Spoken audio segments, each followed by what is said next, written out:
Hey everyone, this is Kuldeep Kaur Taliwal and you are watching my channel Kuldeep's Biology. आज हम discuss करेंगे gymnosperms के बारे में, वो सारे इंपॉर्टेंट पॉइंट्स जो कि ज़रूरी हैं एग्ज़ाम पॉइंट ऑफ व्यू से, जो सारे ही कॉम्पिटिटिव एग्ज़ाम्स के में पूछे जाते हैं, क्योंकि जनरली जो भी कॉम्पिटिटिव एग्ज़ाम होते हैं उनमें जनरल कैरेक्टर पूछे जाते हैं, जिम्नोस्पर्म के, एंजियोस्पर्म के, टेरिडोफाइट्स, ब्रायोफाइट्स, एल्गी, फंजाई। सो हम इन सब के बारे में डिस्कस करेंगे वन बाय वन। आज हम करने वाले हैं जिम्नोस्पर्म के बारे में। जिम्नोस्पर्म्स होते क्या हैं? जिम्नोस का मीनिंग होता है naked and sperma means seeds.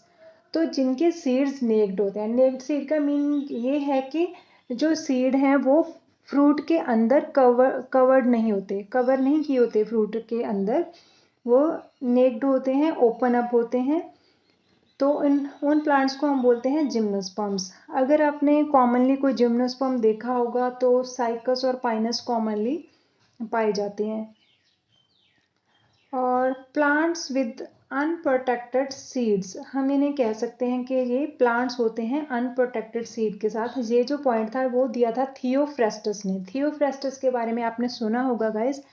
Theophrastus को फादर ऑफ बॉटनी भी कहते हैं। ये भी इम्पॉर्टेंट क्वेश्चन जनरली टारगेट किया जाता है कि फादर ऑफ बॉटनी किसे कहते हैं। फेनेरोगैम्स विदाउट ओवरी, इनके बारे में एक टर्म दी गई थी, फेनेरोगैम्स विदाउट ओवरी। तो ये कहा था गोएबल ने। फेनेरोगैम्स का मीनिंग हो गया कि सीड बीरिंग प्लांट्स और ओवरी के बिना। सीड्स तो प्रेजेंट है लेकिन ओवरी नहीं है, ठीक है। Gymnosperm have their ovules freely exposed and attached to megasporophyll.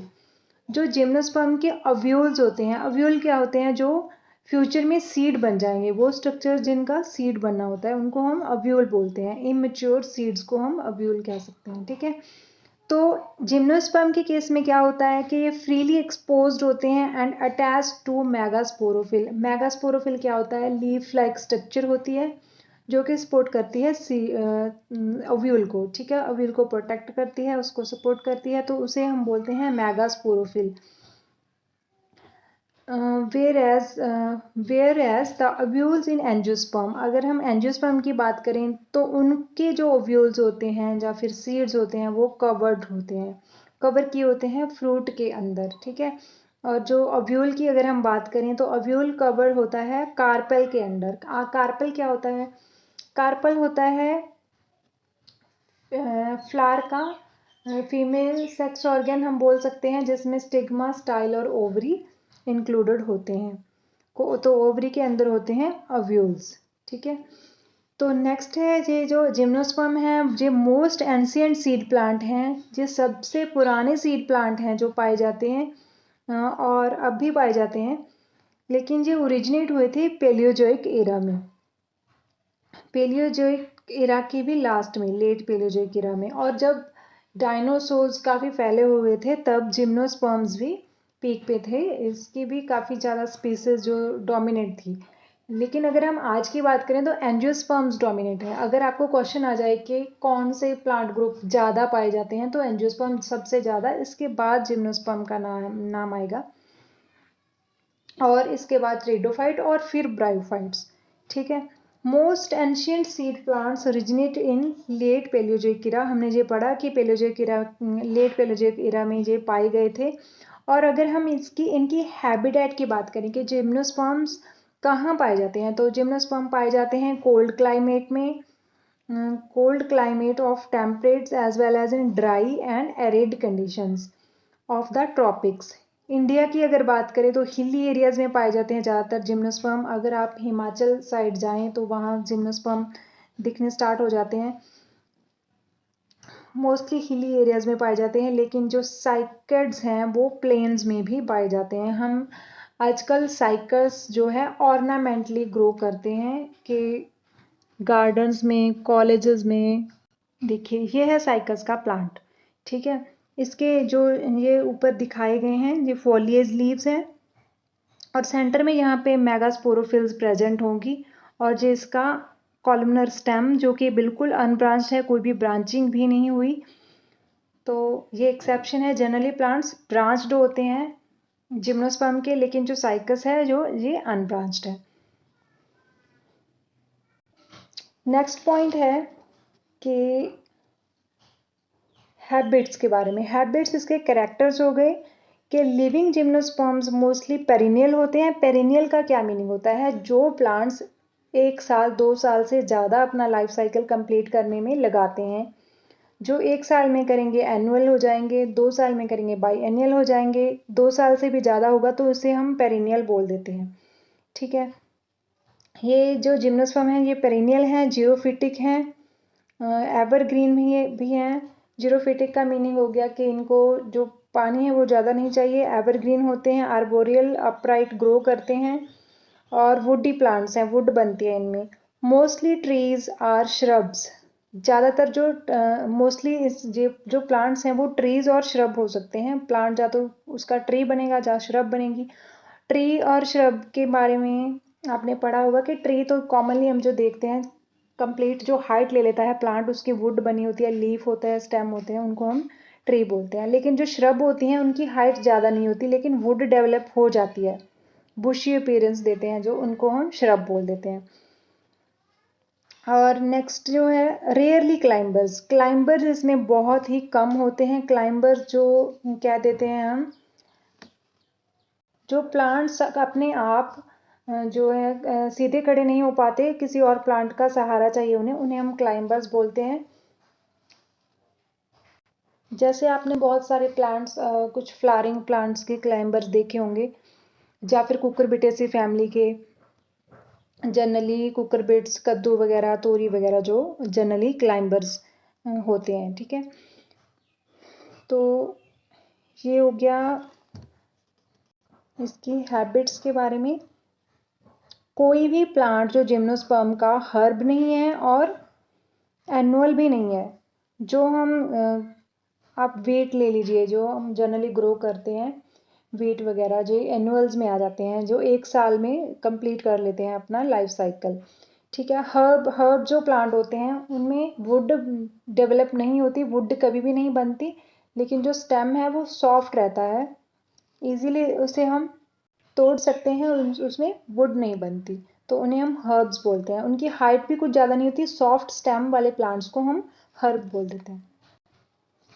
Okay, आगे हम पढ़ते हैं इसकी प्लांट बॉडी किस तरीके की होती है। अब हम आज जो भी पॉइंट्स पढ़ेंगे वो मॉर्फोलॉजी के होंगे, वो एक्सटर्नल पॉइंट्स होंगे। ठीक है, जो मॉर्फोलॉजिकली हमें बाहर से देखने को जिम्नोस्पर्म किस तरीके के दिखाई देते हैं वो हम पढ़ेंगे, लेकिन हम कल की क्लास में पढ़ेंगे कि इंटरनली उसमें क्या होता है। ठीक है, प्लांट बॉडी स्पोरोफाइटिक होती है, डिफ्रेंशिएटेड होती है रूट, स्टेम एंड लीव्स में। ये आपको समझ में आ गया होगा। स्पोरोफाइटिक का मीनिंग यहाँ पे ये लगा लीजिए कि 2n क्रोमोसोम नंबर होता है, और प्लांट बॉडी जो है रूट, स्टेम और लीव्स में डिवाइडेड होती है। मैं आपको स्पोरोफाइटिक और गमेटोफाइट के बारे में सेपरेट वीडियो में भी समझा दूंगी, फिलहाल हम इनको कंप्लीट करते हैं। टालेस्ट जिम्नोस्पर्म की एग्जांपल्स क्यूआ जो कि 125 मीटर हाइट गेन करता है, और स्मॉलेस्ट जिम्नोस्पर्म जो है जेमिया पिग्मिया जो कि अंडरग्राउंड ट्यूबरस स्टेम है। ये हमने इसमें बताया है कि ये हाइट इसकी जो कितनी वेरी करती है। Plant possesses tap root system formed from radicle. जो प्लांट की रूट होती हैं जनरली टैप रूट सिस्टम होता है, एडवेंटिशियस नहीं होती, और रेडिकल से जो डिवेल्प हुई होती है, ज़्यादा उसमें ब्रांचिंग भी नहीं होती टैप रूट सिस्टम में। तो टैप रूट सिस्टम पाया जाता है जिम्नोस्पर्म में। अगर रूट सिम्बायोटिकली एसोसिएटेड होती है एल्गी के साथ।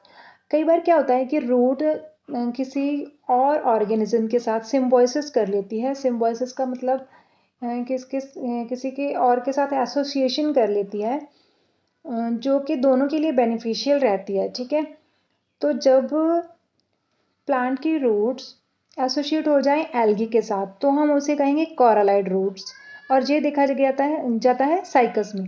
ठीक है, तो हम इसे बोल सकते हैं कोरालाइड रूट्स ऑफ साइकस।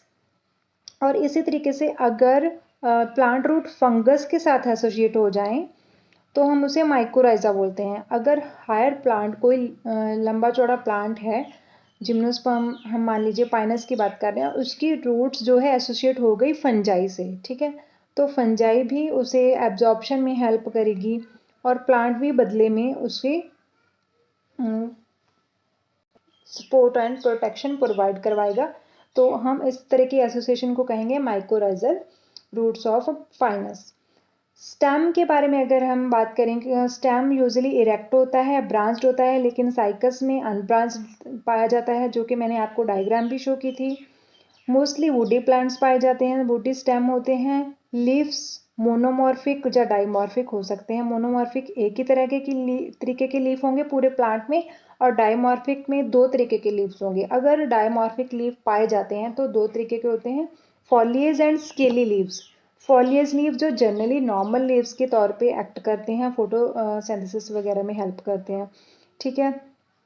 जो अगर डाइमॉर्फिक तरीके के लीव पाए जाते हैं तो जो फॉलिएज लीफ होंगे वो एवरग्रीन होंगे, कभी झड़ेंगे नहीं, ग्रीन रहते हैं, सिंपल होंगे। पाइनस के केस में सिंपल और कंपाउंड होंगे।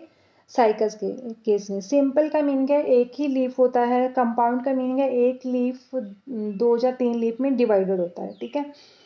तो स्केल लीव्स मिन्यूट और डेसिडुअस होते हैं। जो स्केल लीफ, दो तरीके के लीफ हमने बोला था डाइमॉर्फिक में पाए जाएंगे। First foliage, second is scale leaf. जो फॉलिएज होंगे सिंपल या कंपाउंड हो सकते हैं, और जो स्केल लीफ होंगे वो मन्यूट काफ़ी छोटे और डेसिडुअस होंगे। हमने फॉलिएज लीफ में एक यूज़ किया था टर्म एवरग्रीन, यहाँ पे ये एवरग्रीन होंगे, लेकिन जो स्केल लीफ हैं वो डेसिडुअस होंगे। डेसिडुअस का मीनिंग होता है कि वो झड़ जाएंगे, वो एवरग्रीन नहीं होंगे, हर मौसम में ग्रीन नहीं पाए जाएंगे। और जो अरेंजमेंट होगी लीव्स की स्टेम के आसपास, वो ज़्यादातर जो देखी जाती है जिम्नोस्पर्म में वो स्पाइरल होती है। स्पाइरल, आपने स्पाइरल तो शेप देखी ही होगी। तो इस तरीके की स्पाइरल अरेंजमेंट लीव्स की होती है, ठीक है। लेकिन कुछ एक्सेप्शन है यहाँ पे, निटेल्स और कुप्रेसेसी में ये साइक्लिक होती है, ठीक है। तो स्पाइरल ना होकर ये साइक्लिक हो जाएगी। Foliage leaf of some conifers are modified into long narrow needles. कुछ जो प्लांट्स हैं उनके फॉलिएज लीव कौन से होते हैं? जो स्केल लीव्स नहीं होते हैं, जो जनरली फोटोसिंथेसिस के लिए यूज किए जाते हैं, उनको हम फॉलिएज लीव कहते हैं। कॉनिफर्स के जो फॉलिएज लीव होते हैं वो नैरो नीडल्स की फॉर्म ले लेते हैं। इसकी एग्जाम्पल है पाइनस। पाइनस की मैं आपको डायग्राम शो कर देती हूँ, ठीक है। इस तरीके की नीडल्स जो हैं बनेंगी पाइनस के केस में। और भी आप डायग्राम्स देख सकते हैं इस तरीके की। कई बार एक नीडल फर्दर डिवाइड हो जाती है, तो उसकी अलग अलग टाइप्स हैं। सो ये था मॉर्फोलॉजिकल कैरेक्टर ऑफ जिम्नोस्पर्म। कल हम पढ़ेंगे अनाटॉमिकल या फिर आप कह लीजिए इंटरनल कैरेक्टर्स ऑफ जिम्नोस्पर्म्स के बारे में। अगर आपको मेरा वीडियो समझ में आया तो लाइक शेयर कमेंट जरूर कीजिए, और अगर मेरे चैनल पे आप नए हैं तो सब्सक्राइब कर लीजिए और बेल आइकन को दबा लीजिए, क्योंकि मैं आपकी प्रेपरेशन में हेल्प करने वाली हूँ आगे भी ऐसी वीडियोस लाकर। Thanks for watching, take care, bye bye.